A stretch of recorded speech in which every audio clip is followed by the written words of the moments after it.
Hey, what's up, lightboltjoe here. Today we are going to discuss the 2022 Disney Plus original show, Tales of the Jedi. This is 6 episodes long. This is an anthology series, so we have each episode as its own story. Basically, it's more like behind-the-scenes episodes of Clone Wars prior to Clone Wars, like prequels to the prequels, which was just super cool. So we have baby Ahsoka, her little village's story. We got 3 episodes for Count Dooku, which is just so cool. We get a Dooku with a young, teen Qui-Gon Jinn, Padawan to Master. This is prior to Dooku becoming Sith. He was, Jedi originally. And so then we have a Mace Windu Dooku episode. There's a Dooku and, Grand Emperor Palpatine versus Yaddle. Master Yaddle, voiced by Bryce Dallas Howard, which was just so cool. And it's behind-the-scenes stuff. We have a Padawan training episode with Ahsoka, Anakin, and Obi-Wan in the temple on Coruscant.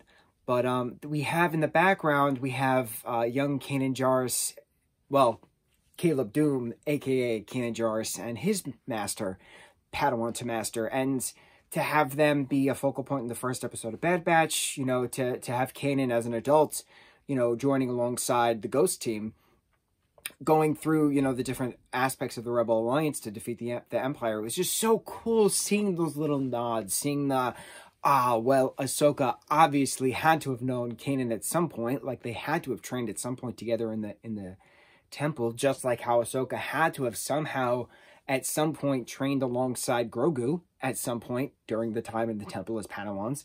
It's just so neat having these behind-the-scenes moments. You didn't really think you needed them, but you need them.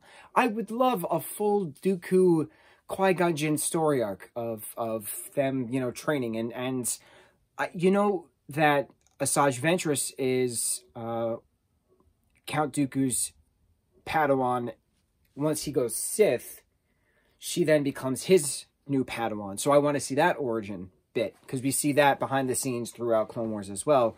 But have the last 2 episodes is training Ahsoka, leading into the final, on the battleship, and Rex, convincing his fellow troopers that, she's in custody or whatever, going back to her training within that temple room. But then having another Ahsoka past Jedi, how is she assimilating into natural society? So it's cool having the series start with baby Ahsoka, ending with adult Ahsoka. Very cool. Now, I know that there's infinite possibilities, infinite Jedi stories that can be told, past, present, and then past, prequel to the prequels, right? Which we just saw some of that.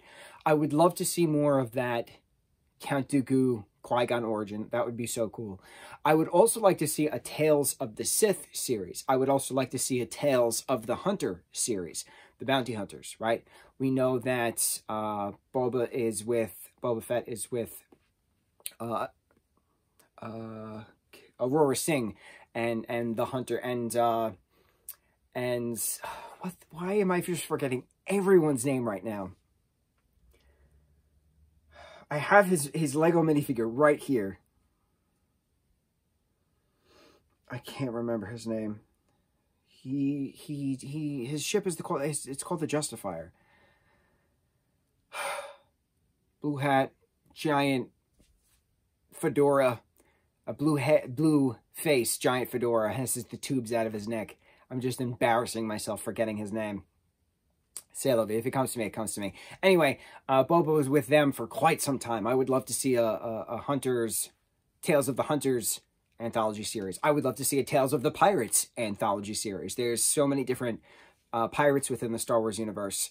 Who we all know. The Hondo Odaku is one of the main pirates that we all know and love. So I would love to see that. So there's so many possibilities with these anthology stories, which is really cool getting that. I'm really glad Dave Filoni is a part of this and helming these other Star Wars projects, except for Andor. He has nothing to do with Andor, which I find very interesting. We're going to talk about Andor when Andor Season 1 finishes after all 12 episodes air. But yeah, Tales of the Jedi, man, super cool. Super cool. Absolutely love it. On to the next review. Uchimahala.